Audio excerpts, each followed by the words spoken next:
जनपद बलरामपुर की पुलिस लगातार साइबर फ्रॉड के विरुद्ध कार्रवाई कर रही है। पहला मुकदमा थाना ललिया में लिखा गया था, जिसकी विवेचना साइबर थाना प्रभारी के द्वारा की जा रही है। उक्त मुकदमे में हम लोगों ने 112 करोड़ का फ्रॉड और 17 अभियुक्तों को गिरफ्तार किया था। और उसी मुकदमे के विवेचना के दौरान हमें एक नया तरह का फ्रॉड, जो कि ऑनलाइन गेमिंग फ्रॉड है, उसके बारे में पता चला, जिसमें करंट अकाउंट का प्रयोग करते हुए पैसे का फ्रॉड की रकम ली जाती है और फिर दूसरे अकाउंट में ट्रांसफ़र करके और उसको फिर बाहर भेजा जाता है। इस संबंध में जब हम लोगों ने जांच किए तो अभी तक हम लोग सोर्स के एंड पर ही काम कर रहे हैं और इसी क्रम में आज 2 लोगों को गिरफ्तार किया गया है। इन जो 2 लोगों को गिरफ्तार किया गया है उसमें एक का नाम है अबुल आस उर्फ अबुलास, ये इटवा सिद्धार्थनगर का रहने वाला है, और दूसरा विनीत मिश्रा पुत्र प्रेम प्रकाश मिश्रा, ये सुल्तानपुर का रहने वाला है और लखनऊ में रहता है। हमें इन दोनों से ये पता चला कि ये दोनों अपराधी हैं, पहले भी धोखाधड़ी का काम किया करते हैं, लेकिन अब ये साइबर फ्रॉड की दुनिया में उतर गए हैं।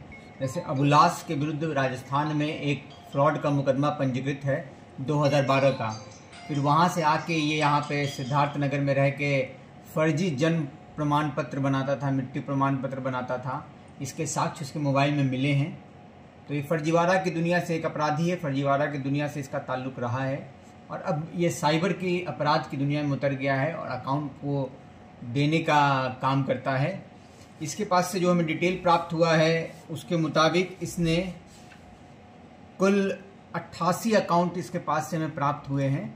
उस 88 अकाउंट का पूरा डिटेल नहीं आ पाया है, जितने का भी डिटेल आ पाया है उसके मुताबिक 22,95,33,905 रुपये का लेन देन हमें प्राप्त हुआ है, जो कि संख्या पूरा 88 अकाउंट के आने के बाद और बढ़ जाएगी।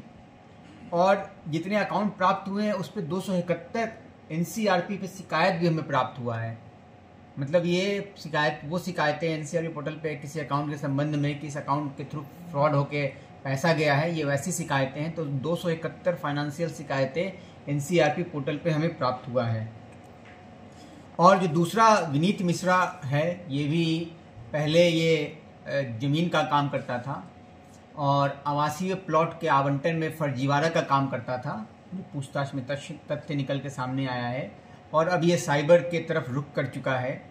और इसके पास से जो हमें अकाउंट्स प्राप्त हुए हैं वो कुल 55 अकाउंट प्राप्त हुए हैं और उन 55 अकाउंट में 134 NCRP पोर्टल पे शिकायतें दर्ज हैं और इसके अकाउंट्स में हमें 100 करोड़ से ऊपर का लेन देन प्राप्त हुआ है। तो कुल मिलाकर अभी तक जो हमने 3 कड़ी के ऑनलाइन गेमिंग ऐप में पैसे के फ्रॉड का पता लगाया है, उसमें कुल हमें 228 बैंक खाते प्राप्त हुए हैं, जिसमें सिर्फ अभी 84 का हम लोग विवरण प्राप्त कर पाए हैं। और उस 84 के मुताबिक अभी तक 146 करोड़ का फ्रॉड ये ऑनलाइन गेमिंग ऐप के माध्यम से ये लोग करते हैं, इस बात की पुष्टि हो चुकी है। इस पूरे जांच पड़ताल में, पूरे इन्वेस्टिगेशन में हमें बाहर से भी सहयोग प्राप्त हो रहा है। इसमें I4C का सहयोग अविस्मरणीय है और उनको मैं बहुत बहुत धन्यवाद देना चाहता हूँ। और अभी पैसा का ट्रेल कहाँ तक जा रहा है, इसमें हम लोग पता लगा रहे हैं।